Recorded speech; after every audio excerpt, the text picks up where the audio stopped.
I've read a lot of bios preparing for the 230 plus episodes of this show.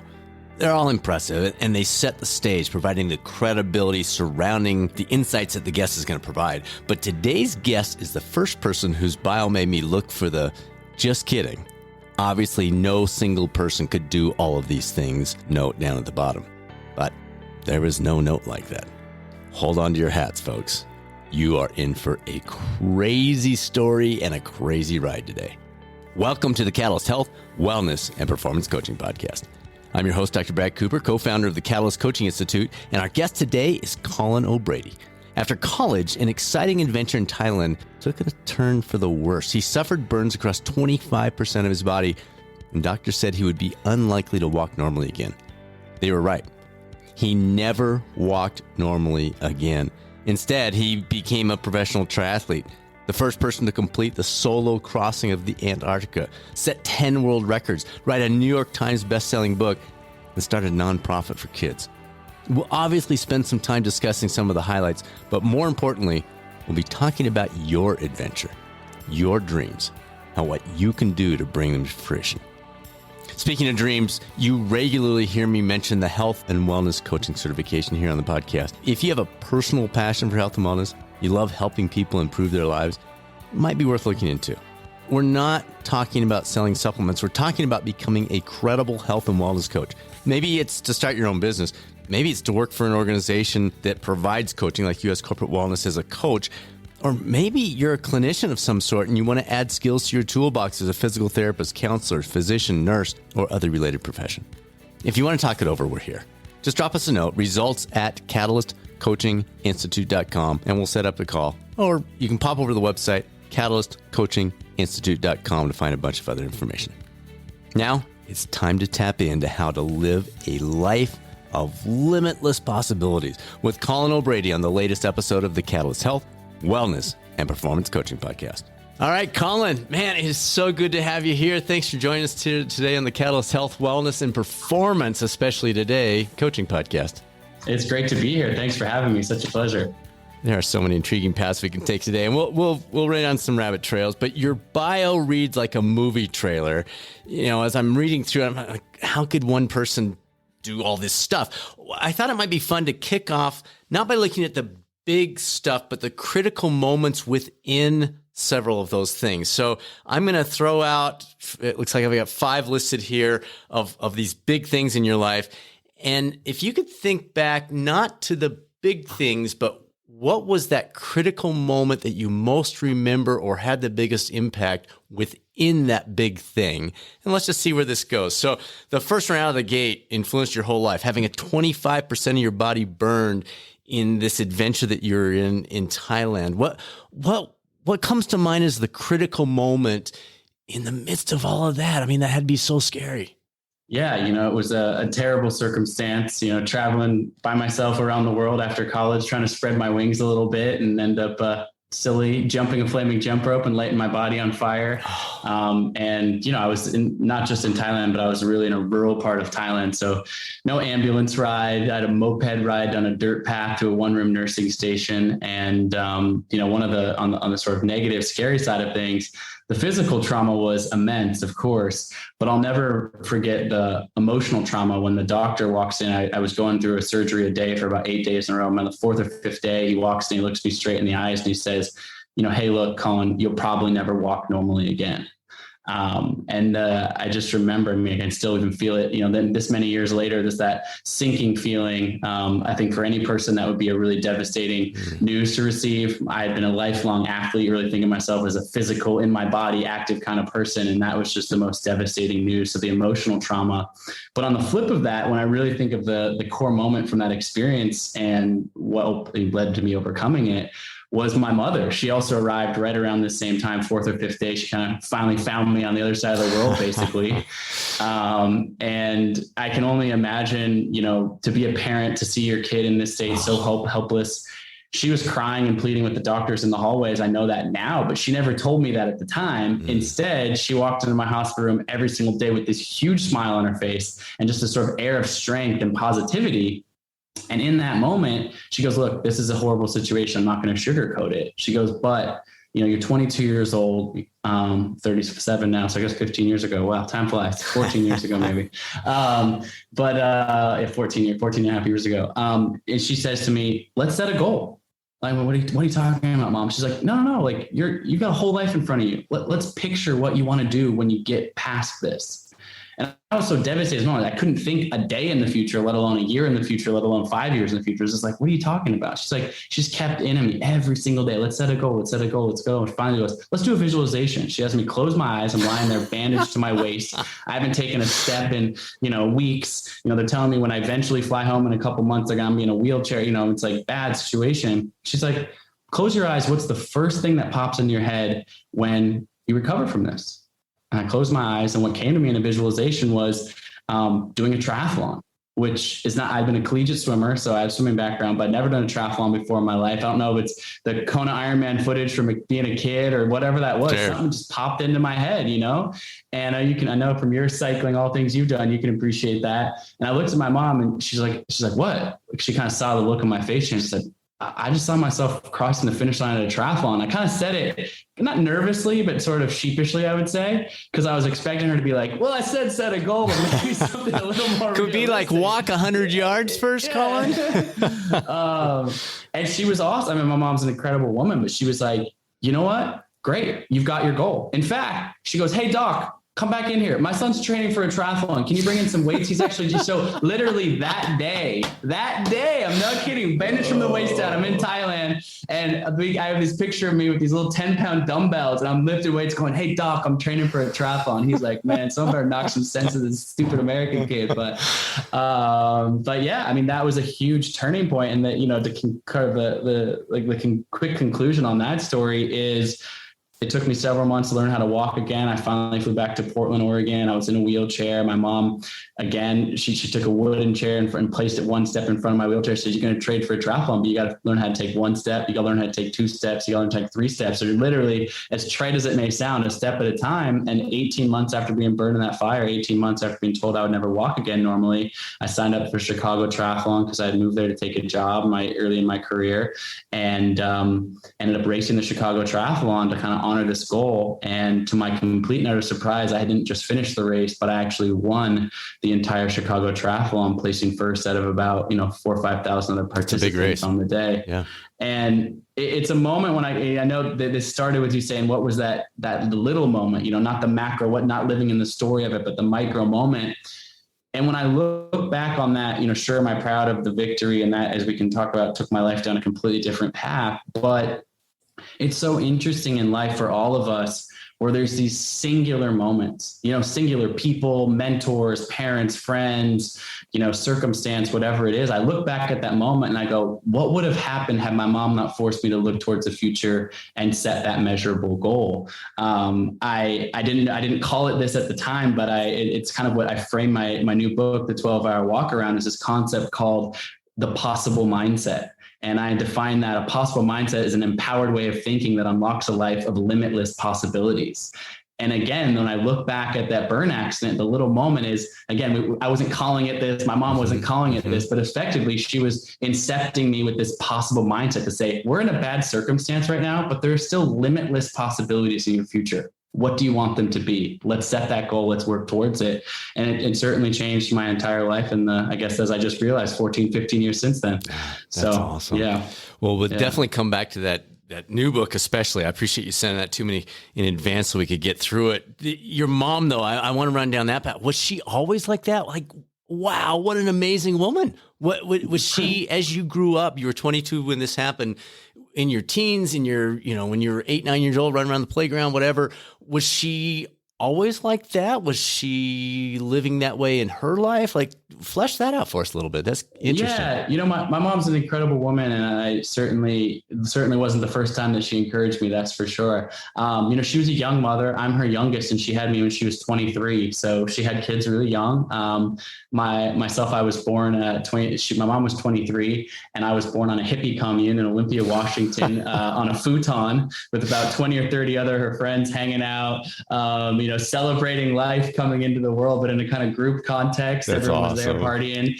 She played Bob Marley Redemption Song on repeat throughout my entire birth. So it gives you a little bit of, she grew up in suburban Chicago and kind of, rebelled. She's great and really close with my extended family, but, had a rebellious sort of teenage and, early 20s saying, I want to do something different. So she kind of saw the world through that lens. But what's amazing is we didn't have a lot of money when I was a kid, didn't have the opportunity to do certain things that, more, resources would have allowed.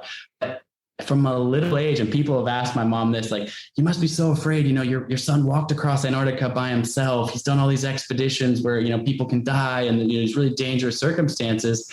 And she kind of gets this coy look on her face and she goes, careful what you wish for. When you whisper into your kid's ear since the day they were born, they can do anything they set their mind to.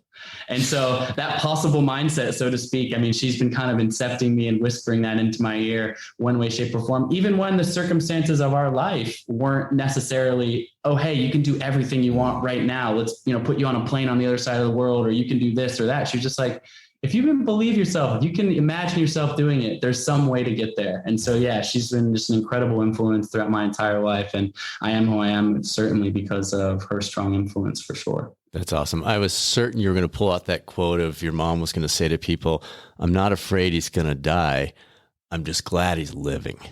But yeah, we'll save that for another time. All right. So you win this triathlon. Chicago's not a little triathlon. It's not some local event. You got thousands of people there. You're like, hey, I can make some money doing this. You get some sponsors and you go off on, from memory, was it 6-ish years that you did professional triathlon career? Okay. So 6 years. Yeah. What was the critical moment there? It didn't go according to plan. It didn't end the way you wanted it to, but what was the moment that you took out of that 6 years that carried you or that impacted your life going forward? Yeah, I think it was interesting. So, I have an economics degree from Yale, which wasn't necessarily the laid out path for me, either being this public school kid from Portland, Oregon. But because of swimming and, good grades and whatnot, I was able to, get that education, which was great. And I'm so grateful for it. But also, as you're well aware, that sort of also establishes a somewhat of a traditional path. Sure. You'll get economics degree from Yale, mid 2000s, Wall Street job, which leads to X amount of, a good life, good money, whatever. Maybe not a good life, but good money. Yeah, sure. Well, that's what we're going to get into in a second. Right. Which is a path, a path that I guess in quote unquote typical society is like, wow, good for you. That's great. And the triathlon moment opened my eyes to be able to, like you said, to be able to race triathlon professionally, which, to be clear, is not like the NBA or the MLB or, it's like sleeping on my buddy's couches and eating, peanut butter and jelly sandwiches. But I did get enough sponsorship from some influential people in my life that, gave me the opportunity to be able to train full time and travel the world, really. So over the next 6 years, I, raced in 25 countries on 6 different continents, an incredible experience. I was, my explicit goal was to make the Olympics. I made it into the kind of short list of the men's national team and raced around, but was, a little, just not quite there, kind of in the longer short list, but not the shortest short list to make the team. And, kind of pivoted off of that. But what I think was interesting was there were people in my life, and I don't fault them for this, but it was like, wait, you're going to quit your finance job when you have this on-ramp to this life and go live on your buddy's couch and race your bike? People would say to me, like, that's a thing. So when are you going to get a real job? Right. And I heard that for all those 6 years racing triathlon. And there's an inflection point, which obviously an important inflection point in my life, to answer your question. The little thing is, after 6 years, so I'm 28, 29 at the time. And it's kind of like, okay, cool. So you did this we thought you might do it for a year. You did it for 6. But now it's time to, quote unquote, go get that real job and start your, quote unquote, real life. And right before the burn accident, I should say, I met my now wife, Jenna, who's been by my side through all of this. Well, I'm sure we'll talk about her much more because she's such an important person, not just as my life partner, but my business partner, co-conspirator, fellow dreamer. She traveled around with me racing triathlon as well. And there was that opportunity to kind of grasp back onto that on-ramp, I suppose, of the more traditional career path and things like that. But what I learned from this triathlon segment, and just I really leaned into my intuition, was like, that's not me. And again, it's not a criticism of other people's choices. It's just 100%. Me making a decision for my own self, right? Sure. Of saying like, when I'm really feeling into my own intuition, that I don't think is going to light me up. Right. And, I talk wait, let's sit on that for a second. Not going to light me up. I love that you said that. Let's take a step back and have you run down that path a little bit. What do you mean by that? People are hearing that, but maybe they're sitting there going, well, I don't even know what he's talking about.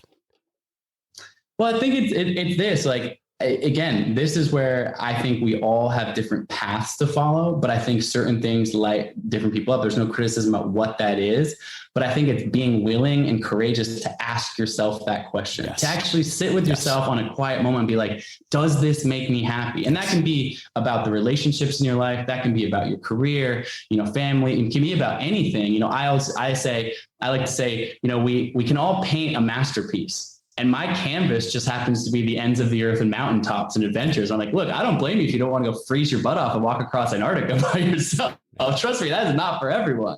But when I ask myself that question, I frame it a different way. I've summited Everest twice. And I ask this when I speak to school kids, different people, I say, what's your Everest? What's your Everest? For me as a kid, it's like, I want to climb Everest. I want to climb these mountains, all these things, these adventures. But what is your Everest? I think it's it's a basic question, but that framing question, what is going to light you up?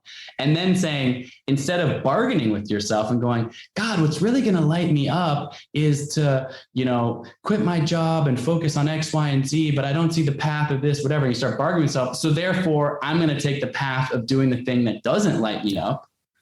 It's actually saying, you know what? I'm going to follow that. And that's where, for me, look, I've been fortunate over all of this time now to have turned my passion into an extremely lucrative career, sold businesses, made good money, whatever. But it came from, for me, asking myself the question, not how can I optimize the amount of money that I can make, but how can I continue to live a life where I'm lit up, where I'm chasing my next Everest. And because of that, the momentum of that, and I believe I don't think I'm special. I think we all have the ability to do that, of continuing to chase those passions within our life that ultimately lead to success, however you wanted to find that, happiness, contentment, peace, financial resources, etc. I think that it can be all of those things. And so in that moment, to get back to your saying, triathlon was winding down essentially for me, or I felt that there was a time to make a shift. And I was like, what do I want to do next? And my wife and I had just gotten engaged. So we weren't husband and wife yet, but we'd just been engaged. And it was like, we were literally sitting on a mountaintop, quite literally. I popped the question at 19,000 feet in Ecuador on the top of a mountain. And we sat up there and I said, how do we want our life to be together? What do we want to do together? What's the next thing? What's our next Everest, et cetera? And we dreamed up this idea of seeing if I could set the world record for something called the Explorers Grand Slam. So that's to climb the tallest mountain on each of the 7 continents and go to both the North and South Pole in record time. About 50 people in history had ever done it, but I was going to try to do it consecutively. And to me, what's beautiful about this moment that I think is something that any person listening can grab onto is I hadn't climbed a ton of mountains at that point in my life. We had no money, and this project was going to cost $500,000. We also, our biggest passion behind this was, if we're going to do this, it's only worth it to us if we can have sweeping impact at scale beyond ourselves. So we want to start a nonprofit. We want to reach, hundreds of thousands, if not millions of school kids around setting goals, getting outside, living active and healthy lives, combating childhood obesity, things that are passionate about us. And the truth of the matter is, we had no experience in any of that. And this is the moment where most good ideas die. Like, you're drinking a beer with your buddy and you're like, hey man, we should run that marathon, next year, and blah, blah, blah, blah. You wake up on Monday with a hangover and you're like, you call your buddy and you're like, yeah, man, what were we talking about? Yeah, this is the stupidest idea ever. I'm never going to do that. Right. Like, that's that moment. We've all lived in that moment. But instead, again, with that possible mindset that I think has dictated so much of my life, we looked at each other and be like, we literally looked smiling at each other going, we have no idea how we're going to reach this goal. Just like the kid in the hospital bed in Thailand had no idea I was going to walk again normally, but starts talking about a triathlon. It's the same. It's the essence of that, going, we have no idea how to do that. You know what we have? We got a couple laptops, an internet connection. Hey, Google, how do you start a nonprofit? What's the paperwork involved? Hey, Google, how do you find sponsorships? We should probably figure out how to make a website. I mean, all the little pieces, and the willingness to wake up every single day and saying, we know this is going to, quote unquote, light us up. We know that this is our next Everest. let's keep chasing that with passion and not pretending that the other circumstances of our life didn't exist. To bridge that gap, we spent 18 months building this while also having to still put food on our table and pay our rent and do other things and sacrifice and build towards it. But with that goal in mind, kept us moving forward. So that bridge, moving from, oh, we should do this. And then, like you say, you wake up Monday morning, you go, what was I thinking? How do you, and you didn't just do it then on that mountaintop, you've continued to do it over and over and over. My PhD focused on enhancing mental toughness. So I'm super curious about how you continually cross that bridge and you don't backpedal. Is it the fact that you and your wife are so in sync and you know that you're in this together, or is it something else? Why do you not backpedal? Yeah, look, I mean, I think, I know we'll talk about the book, but I'll bring it up for a second here because it helps to frame the answer to this question, which is, no, the book that I wrote, The 12-Hour Walk, really is framed around the 10 most common limiting beliefs that I think we all have. Each chapter is kind of framed around that. It's like, I don't have enough money. I don't have enough time. I'm not strong enough. I hate being uncomfortable, but what if I fail, right? These are all, I have asked myself these questions thousands of times throughout my life. I think we all have.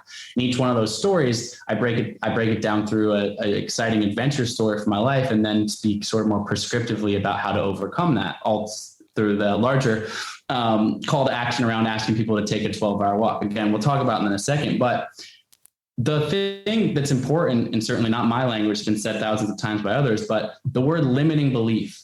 It's this idea that it's a belief. And if it's a belief, then it can be rewritten. It's not a truth. This is not a limiting truth in your life. This is a limiting belief. I love that, Colin. I love that. Right? And so I have confronted all of those doubts, fears, excuses, whatever you want to call them. I'm going to call them limiting beliefs here, but I've said, okay, what if I fail? Then I reframe that and go, well, God, at least I would have tried. And by trying, I will have emailed 1,000 people before I quote unquote failed, or I will have tried to make the Olympics for 6 years as a triathlete, didn't make the Olympics, straight up didn't. I also tried in swimming for 10 years before that, didn't make the Olympics. I straight up tried for 20 years to make the Olympics, and I failed.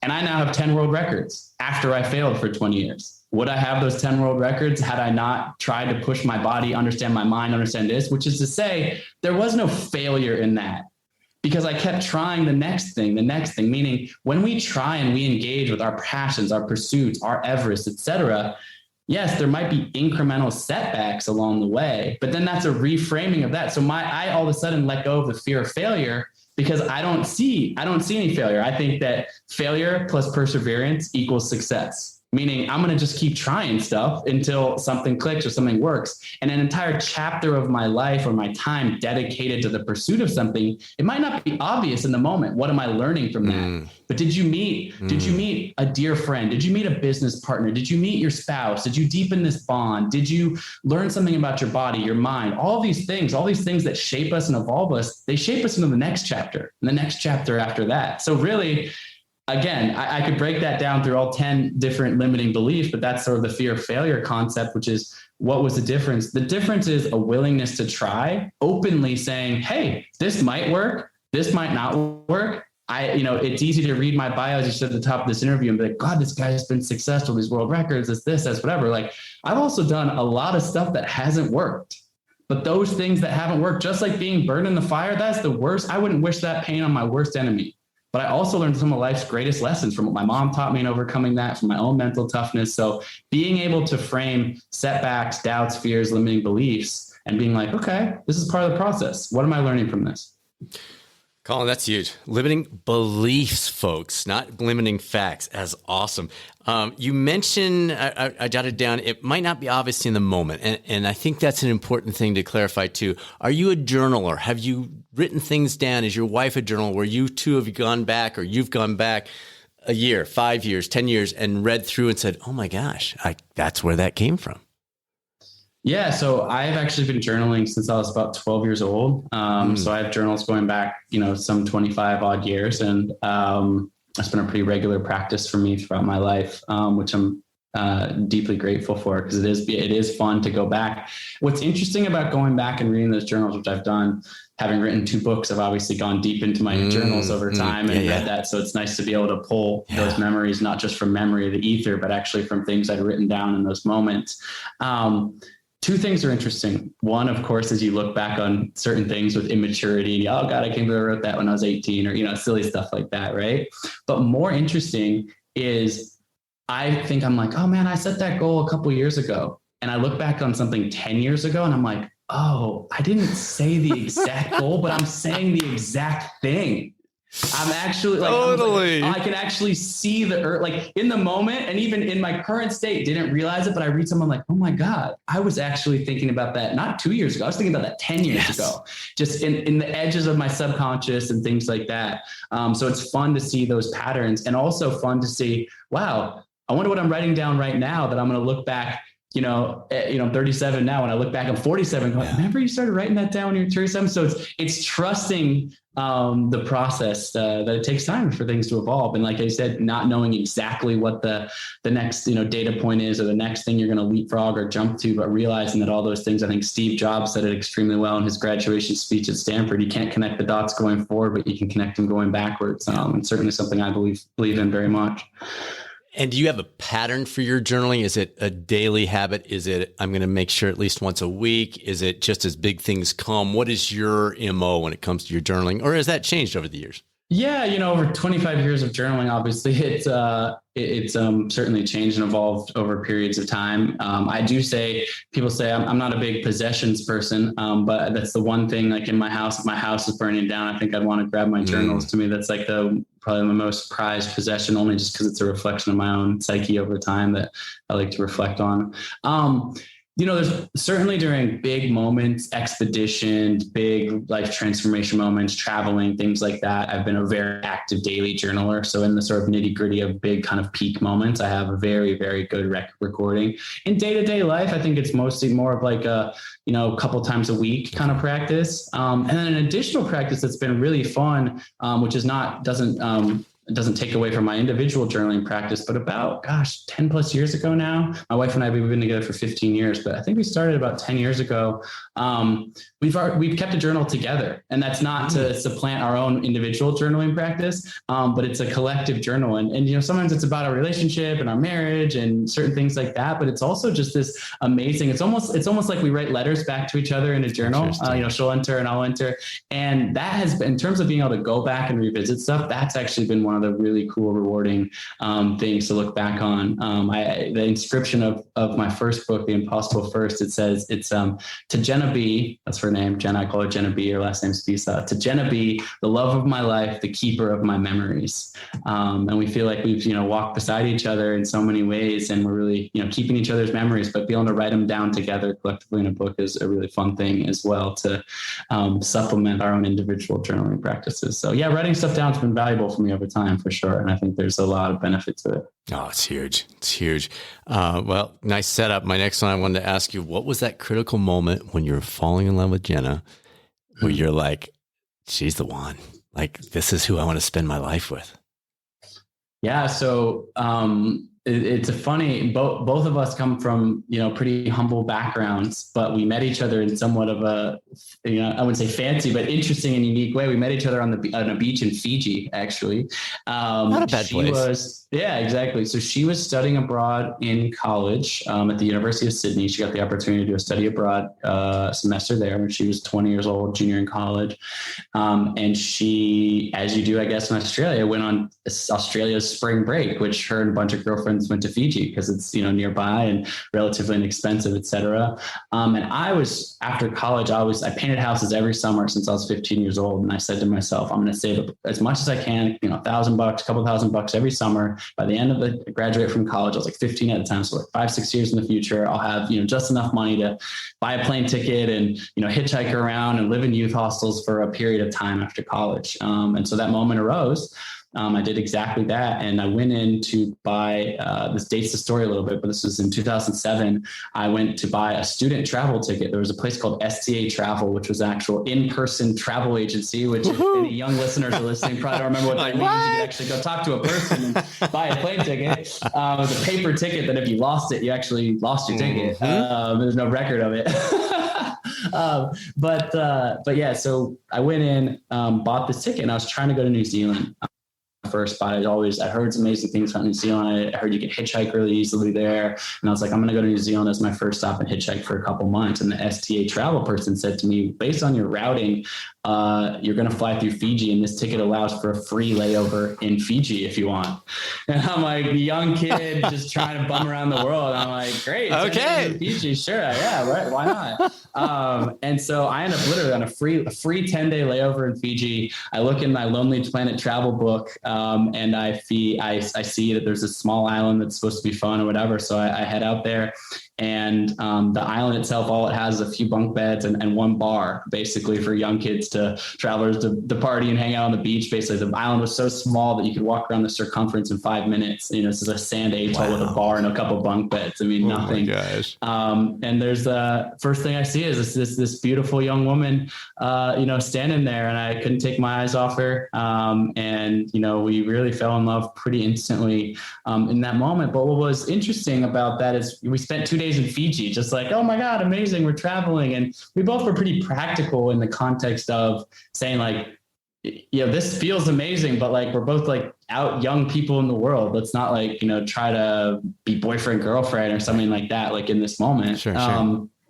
But we exchanged information. Also dates the story. I was traveling with no cell phone. So she hand wrote her number in my little journal that I had. And I went and hitchhiked around New Zealand for 2 months. And then I flew to Australia, which had always been my plan, but I couldn't stop thinking about her the whole time I was on the road those 2 months. And so I get to the Sydney airport and land. I don't even know where I'm staying that night. And I put a couple of Australian dollar coins into a payphone, and I call her Australian cell phone, and she answers the phone. I'm like, hey, this is Colin. Remember we met in Fiji? She's like, oh my God, of course. I was like, I'm in Sydney. Are you still here? And sure enough, she was. And so we continued our, falling in love there in Australia she was still there for a few more weeks before her semester abroad wrapped up. So, it's, young love for sure, but a beautiful thing when you find love like that. And I think the thing that has really kept us together over 15 years is both a lot of shared interests in the sense that we're both adventurous and we both, are passionate about living a slightly different than a standard life, I suppose. But more than anything, the ability to say, we're going to grow and evolve over time. We, the guy she met that was 22 years old bumming around New Zealand is not who I am at 37 years old.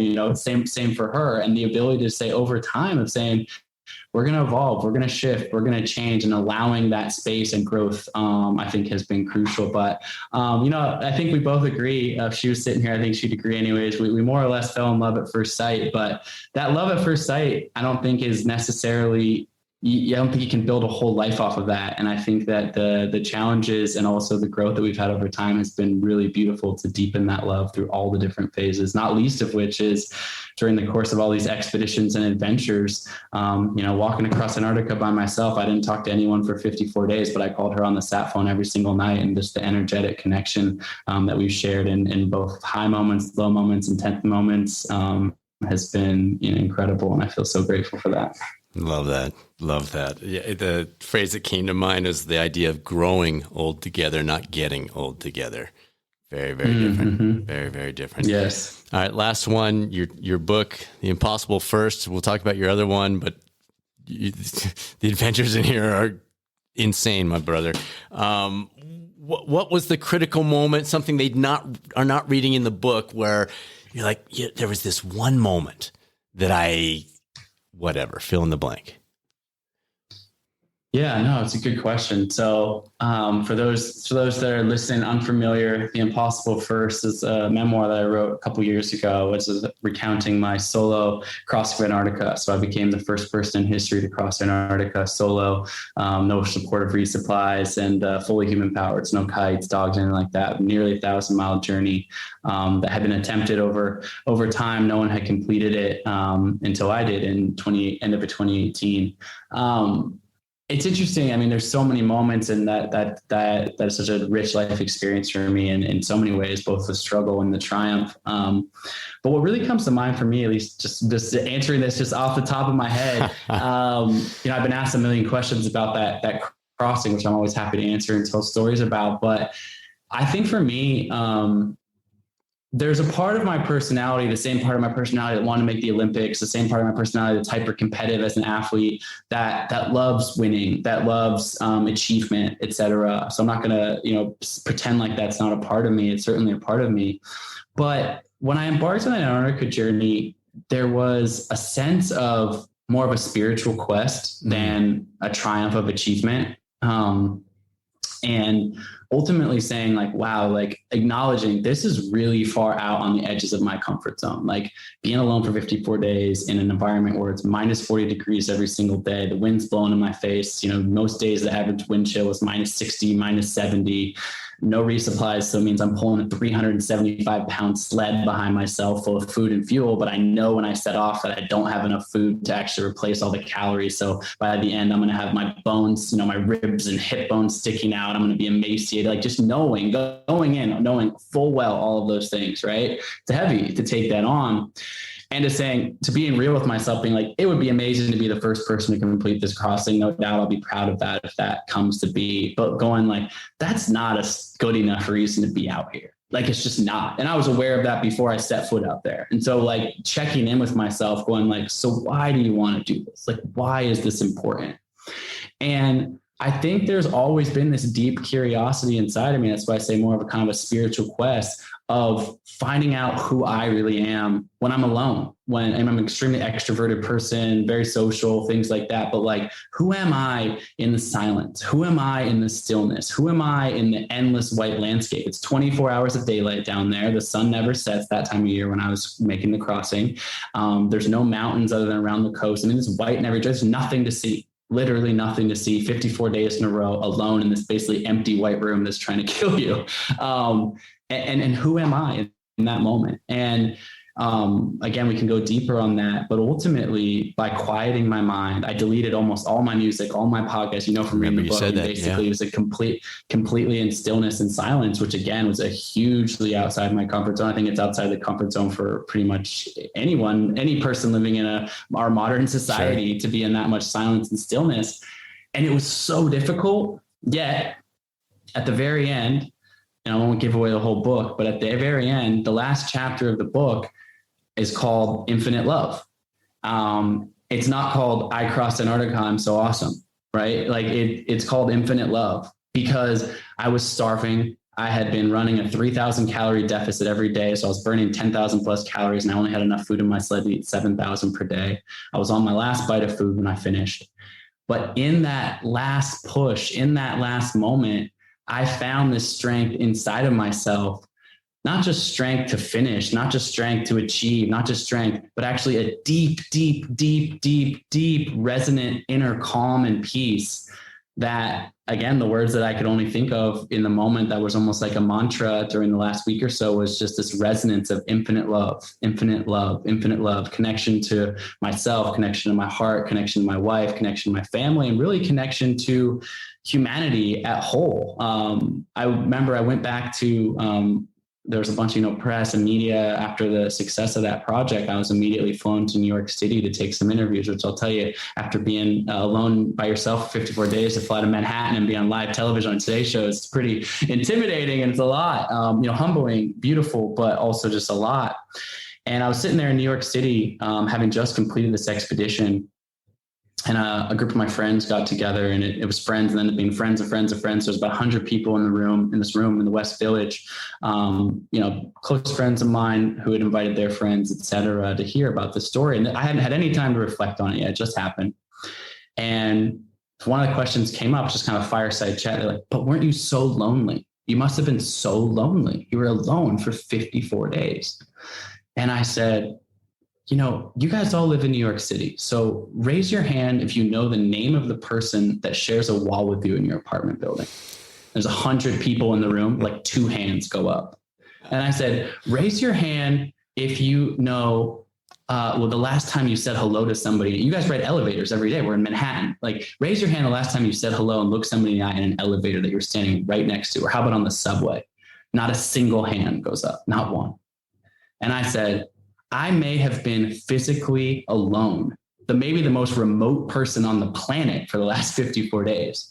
But I felt more connected to community and family and love than I've ever felt in my entire life.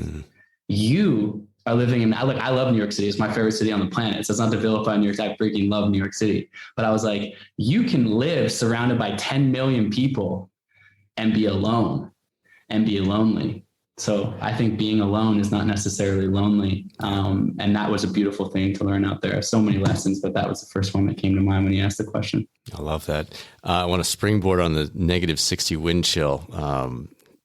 And I'm sure you've answered this 1,000 times. Going to the bathroom, brother, when it's -60 wind chill. Without getting into too many details for us, like how's that work? Well, so I obviously had a tent, and I, in the morning, would do my number 2 business, regular first thing when I woke up. So I had a vestibule, basically snow on the floor in the front vestibule and the back vestibule, still with this, the windscreen, outside of it. So I would dig a hole and take care of my business in the front vestibule. The back vestibule was for cooking. So you never want to mix those two. And that was it for the day. So I didn't have to deal with it out in the wind. So instead of -60 wind chill, it's only -25 in my vestibule. Still like pretty Fuji cold. again. Fiji again. Yeah, exactly. And then throughout the rest of the day, hydration is key. So Antarctica is actually, people don't realize it's actually the largest desert in the world. There's very little precipitation. It seems like it's snowing all the time because the wind is blowing the snow around, but there's actually not that much precip. The air is very dry. And so I was drinking 6 liters of water a day, which actually took a lot of effort and energy to melt that much snow. About 3 hours every day, I'd be melting ice and snow every single night to fill thermoses and stuff.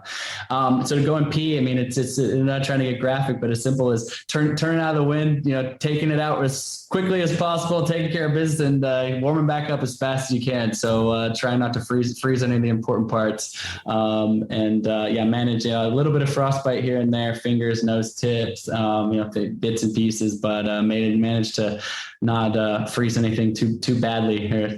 No permanent damage. So that's the good news. Wow. All right. So a lot of people look at you or are hearing this so far and they're thinking, okay, this guy's accomplished all kinds of crazy stuff. It doesn't always work out, but he never has moments of self-doubt. How would you respond to that statement about yourself? If someone said that to you, where does that go in your head? Look, like, I have had so much self-doubt in my own life. I think that one thing that's important to know about all this, and I kind of touched on a little bit earlier, but, I've failed countless times, even now with the successes that I've had, when I'm dreaming up new ideas, or, I'm so excited about launching this new book, The 12-Hour Walk, which is to inspire other people to take a, life-changing journey yourself. But there's moments where I'm like, I know that this book will change life. I know, I'm passionate about it. I'm excited to share. I'm excited to talk to you more about it on this podcast. And there's moments where I'm like, is this a good idea? You know what I mean? Like, just like with anything, like, I think it's a human thing. Like, we're so self-critical, we have self-doubt, but the only difference that I would say between myself and someone who might be asking that question is, I acknowledge that having self-doubt, I acknowledge that having that negative self-talk is part of the deal. When I woke up every single morning in my tent in Antarctica, there were so many mornings where I'd be like, I joke around, I'm like, yeah, I woke up and there'd be all these people in my tent. People are like, wait, I thought you were alone. I'm like, no. I was in there with all my own bad versions of myself. Colin, you're an idiot. Why did you come out here? You're so alone. Awesome. Like, literally beating myself up from every different angle. But then I'm also a believer that we are the stories that we tell ourselves. Yes. We are the stories that we tell ourselves. Yes. And every single morning, and I wake up in that tent, all my negative parts of me would be in there yelling at me about how stupid I am for doing a walk across Antarctica myself.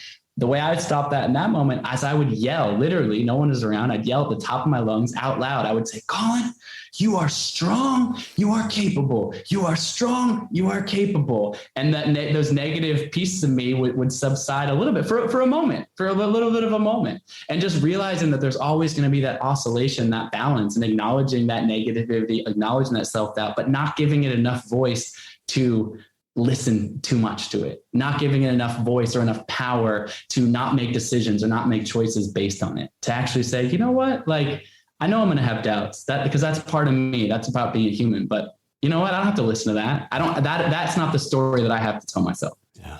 Yeah, that's an awesome visual. There are a bunch of people in the tent with me. I love that. All right, so your new book, you've touched on it, talks about the possible mindset. You mentioned it, but dig into that a little bit more. Flesh that out for us a little bit more. What do you mean by the possible mindset, and how does that apply to what anyone's doing today?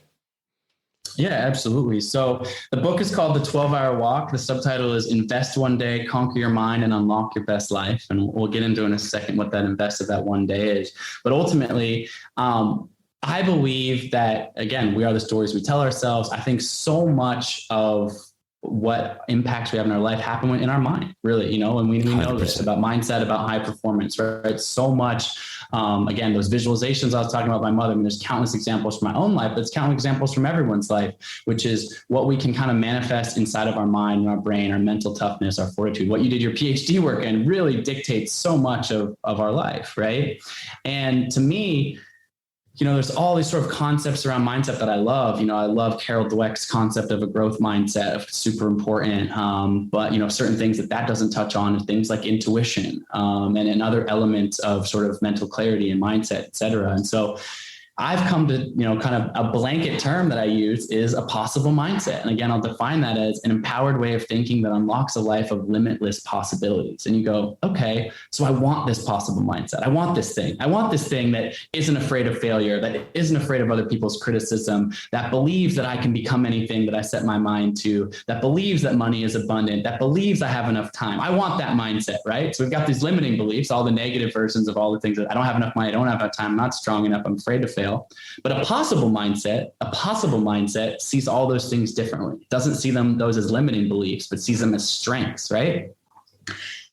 But then as I sit down to write this book, I say to myself, I'm super proud of The Impossible First, the memoir, New York Times bestseller, all the things. I'm proud of that story, all this sort of stuff. I said, if I'm going to write another book, as proud as I am as the first book, I don't want to just be the athlete in the arena. I don't want to just tell stories about, different expeditions. I've, rowing a boat across Drake Passage, climbing Mount Everest with my wife, going to K2 in Pakistan. I lost 5 friends on an expedition last year, and the trauma and the tragedy of that. I mean, I have stories to tell, sure. But my passion is impacting others. My passion is like, look, I'm just one guy that's had some experiences, and encouraging people to take that on. So rather than saying, oh yeah, hey guys, I have this thing called a possible mindset, and that's why I am who I am, and I can tell you some stories about it. Yeah, like, totally. Pound my chest. Yeah, totally. And I'm so cool, whatever. Right. It's like, I don't think of myself as any different. In fact, I don't just think, I know that every single person on this planet has the ability to cultivate that possible mindset. But then you go, oh, well, Colin, you went to Antarctica and walked across for 54 days. I'm never going to do that. I'm not going to climb mountains. I'm not going to do this. I'm different than that, So if I have to do all of that to get this, burn myself in a fire to get this possible mindset, I'm out. I'd rather just live with my limiting beliefs. Right. Right.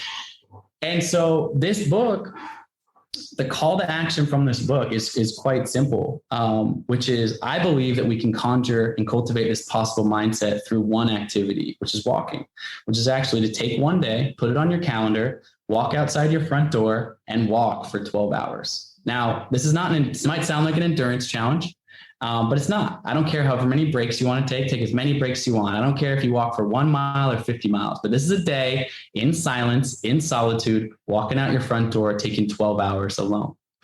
And if you think about it, you're hearing this idea for the first time on the other end of the microphone here, and someone's thinking about, they're listening, they go, well, I couldn't walk for 12 hours. I'm not fit enough for that. Or when would I ever find the time to do that? And like this, and that's your limiting beliefs. Your limiting beliefs that are actually playing out through the entirety of your life. Yeah, they're coming up. Playing out right now. Yeah, right now. Absolutely. When I'm challenging you to do this 12-hour walk. And that's what's beautiful about it.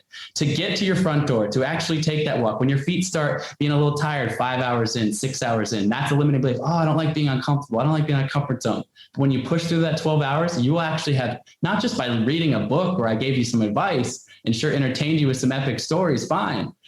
but you will have viscerally felt and overcome these things. Therefore, you will embody that possible mindset. So for me, my next Everest, I'm excited about other expeditions and things in my life, but my next Everest, I say at the end of this book, is to actually inspire 10 million people to take the 12-hour walk. Something that has, other than your own grit and determination, no barriers to entry. It doesn't cost you anything. It costs you one day of your time. And I guarantee you this, if you take a day alone in your thoughts, the things that will come up, the things that will process are going to be deep and meaningful and change your life for the better. And you'll come out of that equipped with this possible mindset. So really the book, again, the idea is simple. There's still many stories in the book that will entertain you and bring you on journeys and adventures and throw advice at you, et cetera. But at its core, read the book or don't read the book, but take the 12-hour walk. Take the 12-hour walk. Go walk for 12 hours alone, uninterrupted. And like I said, take as many breaks you want along the way. You said something earlier that I think is really important. You said this question of people asking me, so are you afraid of dying? And all the things I've done have certainly heightened risk. And I just mentioned I was on an expedition where I lost 5 friends. So I've lived the tragedy up close of that possibility. And my answer to that question is, as you mentioned slightly before, which is, of course I don't want to die, but I'm mostly afraid of not living. Yep. And one of the things that I say at the front of this book, and the first limiting belief I talk about, which is I don't want to be uncomfortable, is I've come to think of life on a scale of 1 to 10, our experiences in life.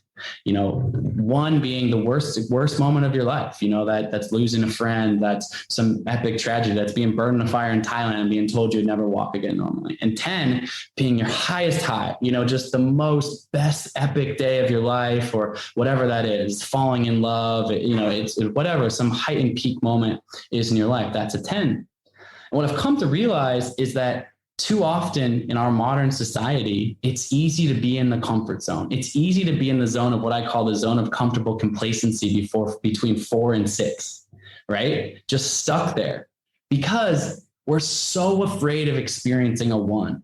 We're so afraid of experiencing a 1. We're saying like, the last thing I want to do is have some hardship or some tragedy or some discomfort or whatever in my life. I'm just going to stay here comfortably between 4 and 6. I don't love my job, but I don't hate it. I've got some decent friends, but they're not like, they don't like light me up in the same way, but like, it's too much effort to go out and put myself out there to meet new people.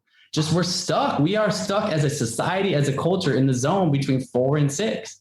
And what I've realized, I've been fortunate to experience a lot of 10s in my life, but I realized I have only experienced those 10s because I've been willing and able to experience the 1s. I didn't experience my 10s in spite of my 1s. I experienced my 10s because of the 1s, meaning I have allowed the pendulum of life to swing to its full balance. And so if we're constantly hedging against the downside risk of saying, well, I don't want to start that business, I don't want to step outside of this, I don't want to try this new thing, because what if it ends up in a 1? You also take off the table the ability to experience the 10.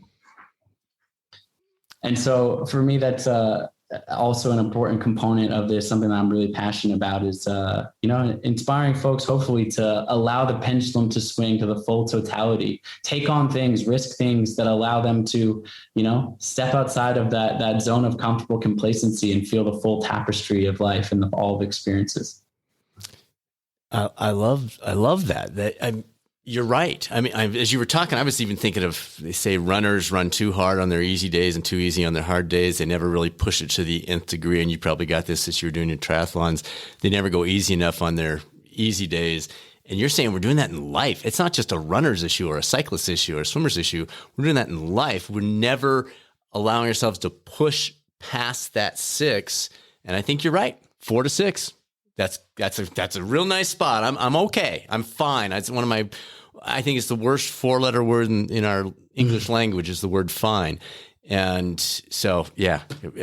Awesome. And I think I write this very similar thing that I write when I'm talking about this in the 12-hour walk. I said, good enough. That's 4 to 6. Good enough. It's good enough. But I'm like, good enough is not good enough for me. It's not good enough for you. Like, there is more to that. Exactly. And you come to realize that these moments of pain, these discomfort, the things that you're so afraid of, the twos, the ones, whatever, are actually a lot of richness of life. Like when you look back, I've talked to a lot of older people looking back on their life.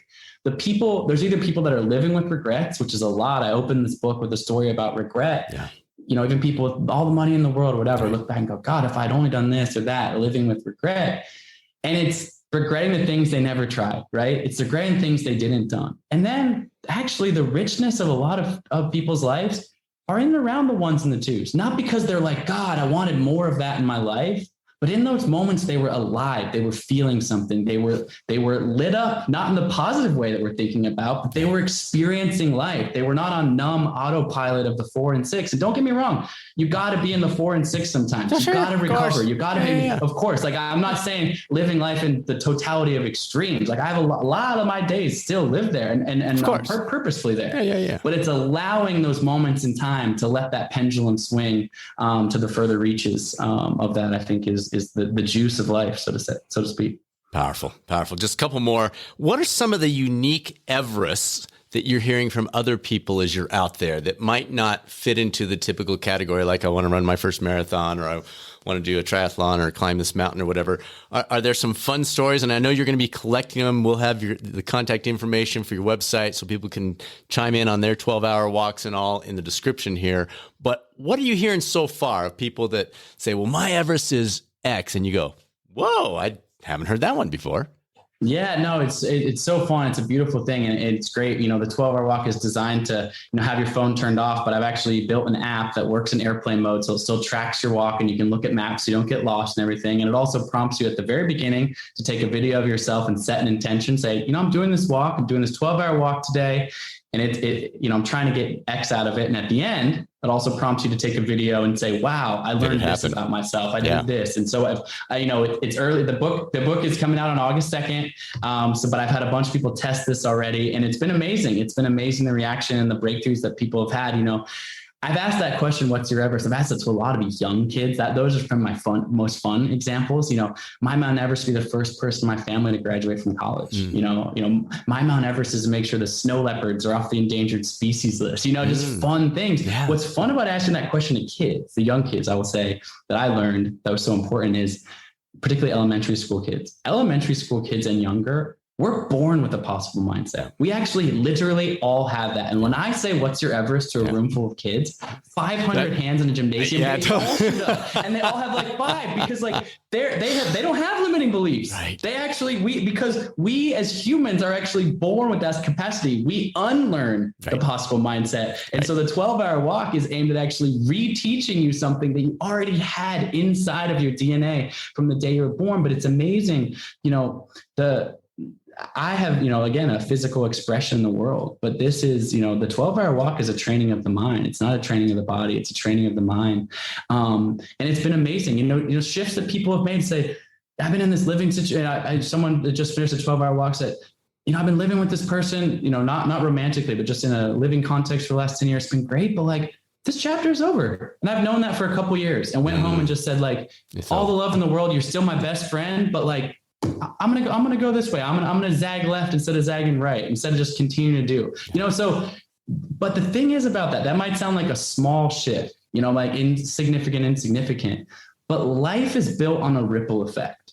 You come out of this, you check in with yourself for 12 hours, and the decision you made is, what? I got to switch my roommate situation. That might sound small, or I got offered that job on the other side of the country, and if I take it, my kids are going to get ripped out of the school sports that they're in right now in their community.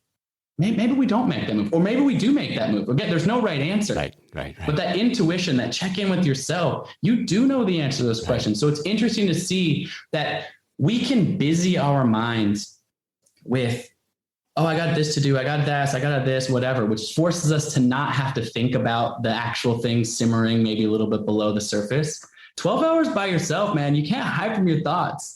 And truthfully, it allows you to have some clarity, because I believe fundamentally, particularly with the big questions that we have, we actually do know the answer. We might be fighting against our nature to make the decision, but after 12 hours out there and you keep the same thought keeps popping up in your head, you're going, oh man, I got to do something about this. I got to make that shift. And that shift might not be blow everything up, change everything, whatever. It can be a 1% difference. It can be a 1 or 2% change. But if you think about drawing a straight line, if you shift the compass 2 degrees to the right, you can end up 10,000 miles away in a different direction a year, 2, 3 years in the future. And so those subtle shifts are really amazing. So it's been amazing to see people take these 12-hour walks. I'm so excited. You can do the 12-hour walk on any single day. So I encourage anyone to put it on their calendar and commit to it. But on September 10th of this year, we're doing mass participation, kind of the 12-hour walk day. So the book comes out on August 2nd, but September 10th, I'm rallying a whole global community of people to walk alone together, basically. We're all going to be walking alone from our own front doors, but know that there's a global community, myself included, that will be taking that walk that day to have that accountability to it.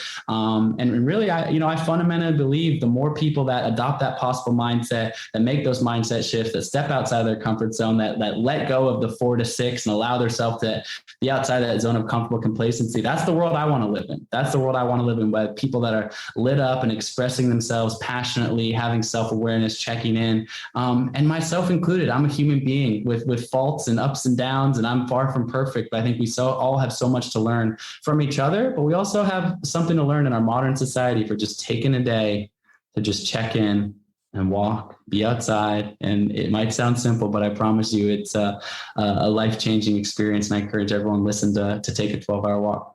Love it. Last question. You're 37 now, you said. 25 years from now, you're 62. Your body's a little different. Your situation's a little different. What do you see yourself doing at that point in your life? Great question. Being a professional athlete for so many years, and pushing my body and being grateful for what my body has given back to me over time and output.